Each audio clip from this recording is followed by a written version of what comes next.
अब तो शतरंज भी रास नहीं आ रही नौबत मियाँ, हर चाल उल्टी पड़ रही है, हर चाल। तो फिर इसमें इतना दुखी होने की क्या बात है जी? एक एक पैग लगा लो, गम गलत हो जाएगा। हमारा लानत भेजो इस नामुराद इल्लत पर। अजी इल्लत नहीं, खुशियों की मिल्लत कहो, खजाना है ये। ला ये जहर मुझे दे। अरे खूब मियाँ, तुमको ये क्या कयामत टूटी जो आज जहर पीने का दिल करा है? नहीं कोई कयामत टूटी है, नहीं जहर पीने का दिल किया है, मगर आज फिर याद आ गया कि एलिजा 3 महीने से पुलिस के कब्जे में है। अभी तक तो उसने मेरा नाम पुलिस को नहीं दिया है, लेकिन कभी पुलिस की मां से टूटकर उसने मेरा नाम दे दिया तो मैं अंदर और मेरा दम बाहर। इससे पहले कि पुलिस मुझे सूली पर चढ़ा दे और मेरी गर्दन को तकलीफ हो, मैं खुद ये जहर पीकर मर जाना चाहता हूं। रुक जाओ, हम तुम्हें बेमौत नहीं मरने देंगे खूबचंद, और खास करके पुलिस के हाथों हरगिज नहीं। इधर आओ। जी। लेकिन सरकार कैसे? हमने सब इंतजाम कर दिया है, कल सुबह तक सब ठीक हो जाएगा।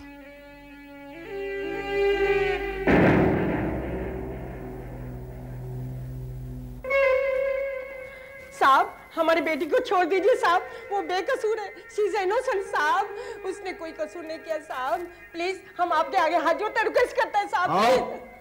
ये क्या नाटक? कौन हो तुम? हम साहब एलिजा का मदर है साहब, प्लीज। ओह, तो तुम एलिजा का मदर है? वो इनोसेंट है साहब। ना, वो गुनहगार है और उसने खुद अपने जुर्म का इकबाल किया है। नहीं साहब। और जिस दिन उसने ये बता दिया कि वो किसके लिए काम करती है, तो लॉकअप में नहीं, जेल में होगी। नहीं साहब, हम उसके बगैर मर जाएगा साहब, she is my only daughter साहब। अगर तुम उसका मम्मी है तो अभी तक कहाँ थी? उससे मिलने क्यों नहीं आई? साहब हम 3 महीने से गोवा में था, आज ही आया और हमको पता लगा कि हमारी बेटी लॉकअप में है साहब। गॉड ऑलमाइटी आपका प्रमोशन करेगा साहब, प्लीज ओनली 2 मिनट्स टॉक। ठीक है ठीक है। हवलदार। हाँ साहब, इन्हें एलिजा से मिलवा दो। अच्छा साहब। हवलदार साहब, गॉड आपका भी प्रमोशन करेगा साहब। ठीक है ठीक है ठीक है, चलो चलो।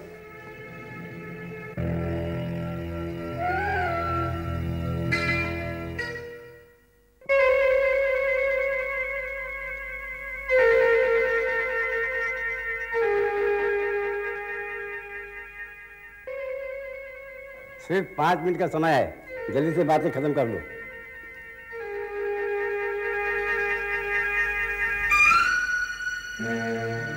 ओह माय गॉड, ये क्या हालत हो गई हमारी बेबी का। बेबी यहाँ आओ।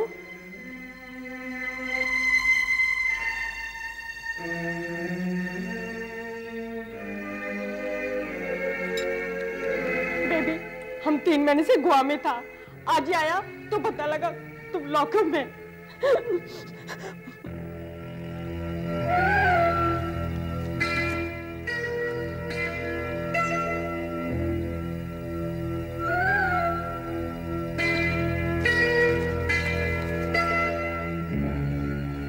बेबी, ये डब्बा है, इसमें कुछ रुपए हैं जो तेरे काम आएंगे, और मिठाई खा लेना।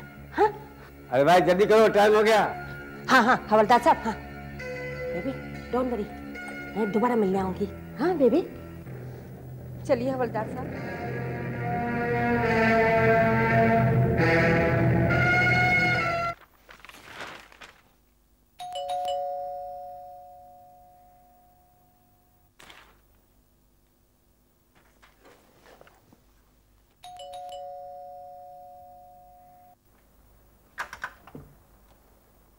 गुड मॉर्निंग अमर साहब। आओ आओ कार्तिक आओ। आप अभी तक तैयार नहीं हुए? क्यों? कमाल है, आज एलिजा वाले केस की तारीख है, हमें कोर्ट पहुंचना है।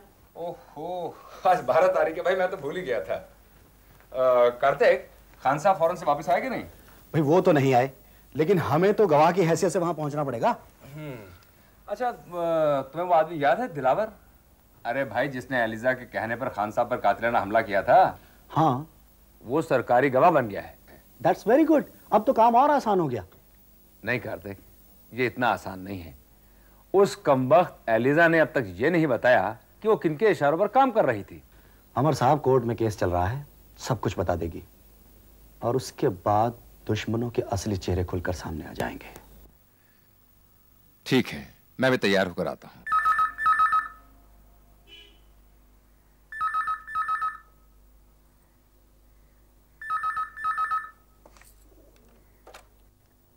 हेलो, अमर चौधरी स्पीकिंग। हाँ इंस्पेक्टर साहब, कहिए। जी हाँ, मैं और कार्तिक बस अभी कोर्ट पहुंच ही रहे हैं। जी। क्या? ये कैसे हो सकता है? क्या हुआ अमर साहब?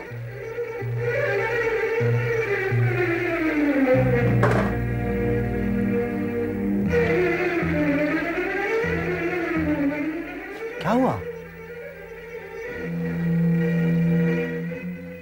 एलिजा की मौत हो गई है।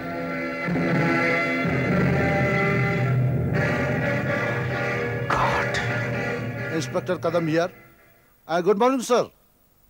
ओके सर, जी अभी भिजवा देता हूं। Okay sir. हवलदार। जी साहब। ये फाइल साहब को दे देना। ओके साहब।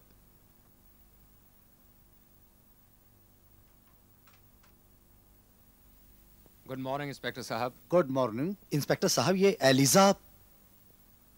बड़े अफसोस की बात है अमर साहब, इससे पहले कि एलिजा को अपने किए की सजा मिलती, वो अपनी जिंदगी कैद से आजाद हो गई। बैठिए। लेकिन इंस्पेक्टर साहब, आखिर ये सब हुआ कैसे? दरअसल कल रात एक औरत मुझसे मिलने आई। उसने बताया कि वो एलिजा की माँ है और 3 महीने से गोवा में रह रही थी। हमने उसे सिर्फ 5 मिनट मिलने का मौका दिया। और अमर साहब, जैसे कि हमेशा की तरह रात में सबको खाने दिया जाता है, एलिजा को भी दिया गया। तकरीबन 2 बजे मुझे पता चला कि अचानक उसकी तबीयत खराब हो गई है और वो उल्टियां कर रही है। मैंने जाकर देखा कि वो बुरी तरह से तड़प रही थी।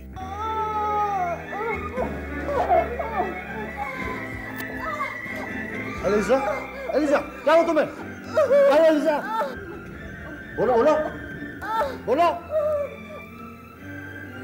हवलदार, ये मिठाई डिब्बा यहाँ कहाँ से है? पता नहीं था मैंने। एलिजा, बोलो ना, बोलो प्लीज।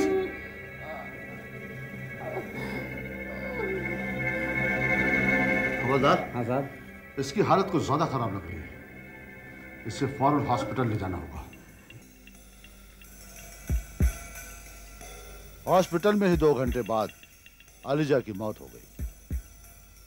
बॉडी की पोस्टमार्टम रिपोर्ट से पता चला कि उसे जहर दिया गया था। इंस्पेक्टर साहब, ये जहर उसी औरत ने दिया होगा जो एलिजा की मां बनकर आई थी। यू आर राइट, क्योंकि एलिजा के लॉकअप में हमें एक मिठाई का डिब्बा मिला था जिसमें जहर था। एग्जैक्टली, और वो एलिजा की मां लाई थी। चौधरी साहब, मेरा तो ख्याल है वो औरत जरूर उसी गिरोह की है जिसके लिए एलिजा काम करती थी। ओह। और अमर साहब, उस बुढ़िया की तलाश हमने शुरू कर दी है और जिस दिन वो बुढ़िया पकड़ी जाएगी, असली मुजरिमों का चेहरा भी सामने आ जाएगा। इंस्पेक्टर साहब, इस केस से तो अंधेरा हटने के बजाय बढ़ता ही जा रहा है। खैर, जैसे ही आपको उनके बारे में कुछ पता चले, प्लीज इन्फॉर्म कर दीजिएगा। Oh sure. Thank you sir. Okay inspector.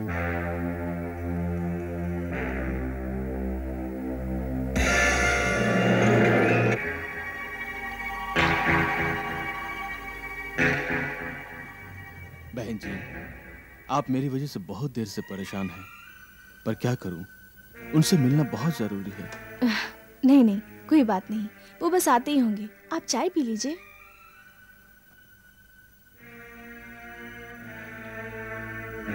Sunanda,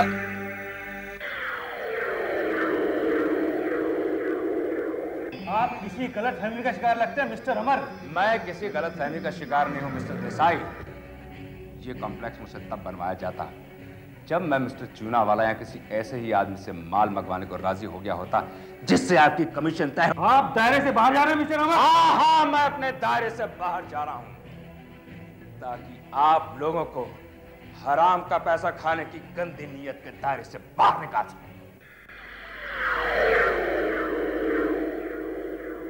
तुम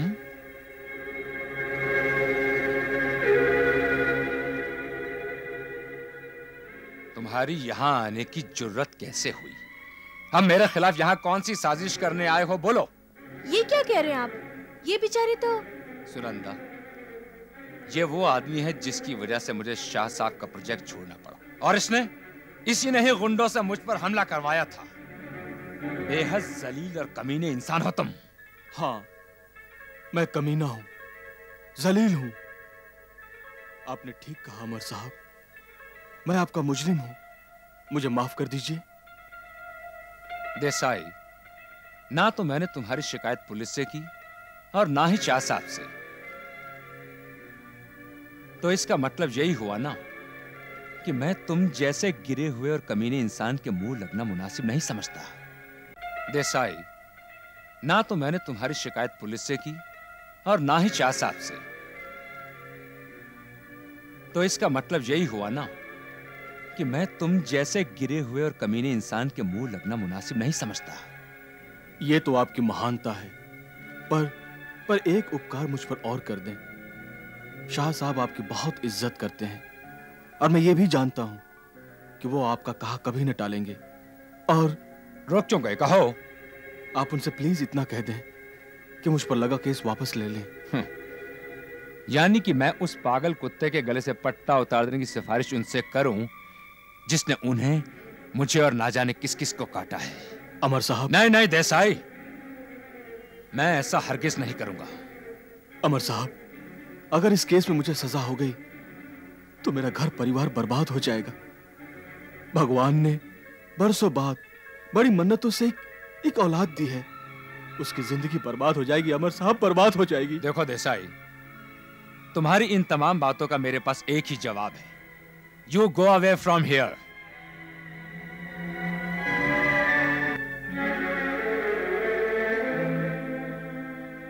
बहन जी, हाँ? आप इनसे कहिए कि भगवान के लिए मुझ पर दया करें, नहीं तो मैं बर्बाद हो जाऊंगा। बहन जी। भाई साहब, ये क्या कर रहे हैं आप? मेरे बच्चे का भविष्य बहन जी। अमर, प्लीज इनकी मदद कर दीजिए। इन पर न सही, इनके बच्चे पर तो तरस खाइए। बरसों की मन्नतों के बाद इनके यहाँ औलाद हुई है।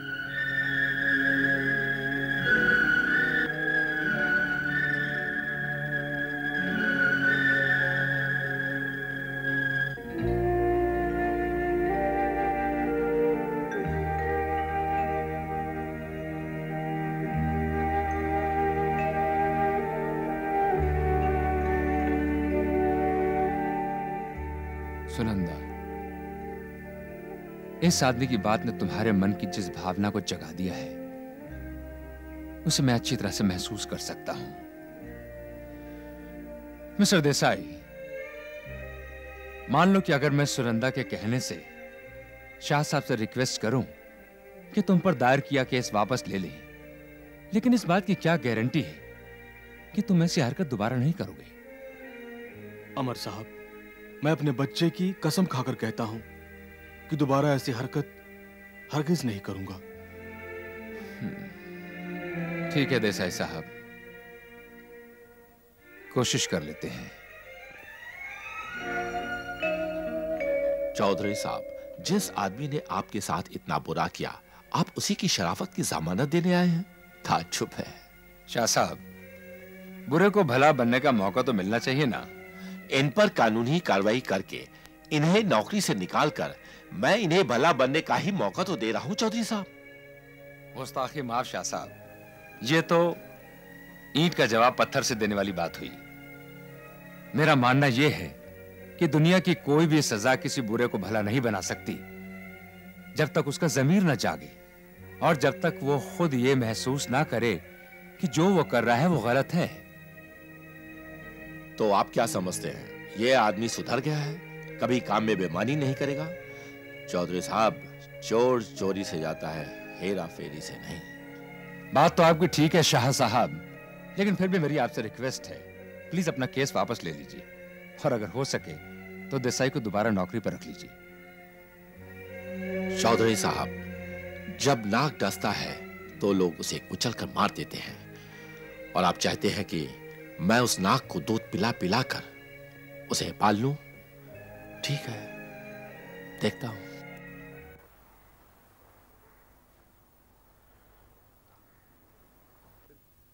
Hello friends. Good evening sir. Hello sir. वकील साहब। जी सर। डीड पढ़ ली आपने? जी हाँ सर, बिल्कुल परफेक्ट है सर। तो आपके मुताबिक आपके क्लाइंट को इस पर दस्तखत कर देने चाहिए जी हाँ सर, बिल्कुल कर देने चाहिए। वैसे वकील साहब, ये रिटायरमेंट डीड हमने इन्हीं के कहने पे बनवाई थी। मिस्टर चंद्रा, तुमने जैसा कहा हमने वैसा ही किया। अब तो तुम खुश हो ना? सर मैं तो आपका पहले से ही शुक्रगुजार हूं कि आपने मुझ पर इतनी बड़ी मेहरबानी की। यही तो जनाब की खूबी है कि जिस पर मेहरबान होते हैं तो होते ही चले जाते हैं। वो तुम इनिशियल पेमेंट 30% लाया होना। जी हाँ, ये लीजिए, देख लीजिए। इसकी कोई जरूरत नहीं अजमेरा जी। हाँ मिस्टर चंद्रा, एक छोटी सी गुजारिश है। फरमाइए सर। वो क्या है कि जमीन और जमीन पर बनने वाले टाउनशिप की मालिक तो तुम बन ही चुके हो। अब मैं सिर्फ इतना चाहता हूं कि वहां पर फ्लैट्स की बुकिंग के लिए अगर तुम हमारे आदमियों को सोल एजेंट बनाओगे तो बेहतर होगा। वो क्या है कि करोड़ों के इस धंधे में हमारे आदमी थोड़ा बहुत धन कमा लेंगे। सर आपके आदमी रखने में भला मुझे क्या एतराज हो सकता है? वैसे भी तो मुझे फ्लैट्स बुकिंग के लिए ऑथराइज्ड एजेंट्स रखने ही हैं, और आपके आदमी रहेंगे तो मुझे ज्यादा सहूलियत रहेगी। तुम्हारी सहूलियत के लिए ही तो मैं तुम्हें अपने आदमी दे रहा हूँ। Thank you sir. हाँ तो फिर दस्तखत कर लें? Of course, why not. आओ। हाँ भाई अजमेरा, एग्रीमेंट साइन करने की खुशी में मुंह तो मीठा करवाओ। जनाब। लाइए वकील साहब। ये लीजिए sir.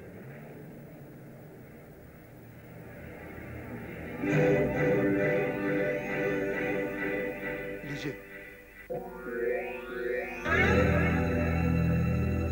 Congratulations for the new township. Thank you sir, thank you very much. Chandra साहब, आपकी नई टाउनशिप के लिए हमारे यहाँ से जो भी मटेरियल सप्लाई होगा वो होगा A1 क्वालिटी का। इसके लिए आप पूरा इत्मीनान रखिए। मुझे आप पर पूरा यकीन है मोरे साहब। फिर आप इस शहर के जाने माने बिल्डिंग मटेरियल सप्लायर हैं। बाय द वे, बाजार में रेती और सीमेंट की क्या पोजीशन है? जितनी आपकी डिमांड है उतना माल सप्लाई करने में थोड़ा वक्त तो लगेगा ही। मुझे भी कोई जल्दी नहीं है मोरे साहब, अभी तो जमीन पर काम शुरू हुआ है। ओह, तो फिर माल सप्लाई करने में कोई दिक्कत नहीं होगी। मैं इस टाउनशिप को बड़े दिल से बनाना चाहता हूँ मोरे साहब। भगवान करे आपकी ये टाउनशिप बहुत अच्छी बने, हमारी ये दिली ख्वाहिश है। Thank you very much. वैसे मुझे आप लोगों की शुभकामनाओं की बहुत जरूरत है। अच्छा मोरे साहब, मैं चलता हूँ। चंद्रा साहब, एक मिनट। आपका सप्लाई का ऑर्डर इतना बड़ा है कि कुछ एडवांस मिल जाता तो माल मंगाने में आसानी हो जाती। पेमेंट की आप फिक्र न करें, अगले ही हफ्ते में आपको कुछ एडवांस पेमेंट भिजवा देता हूँ। Oh, thank you. Bye bye.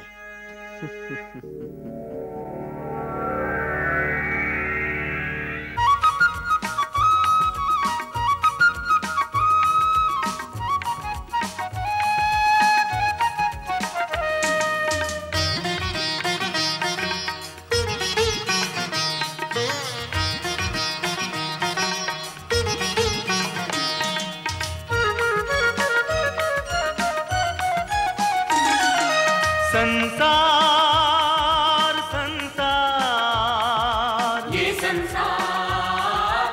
संसार चैन की बंसी कहीं बजा, गम की छेड़े सितार। संसार संसार ये संसार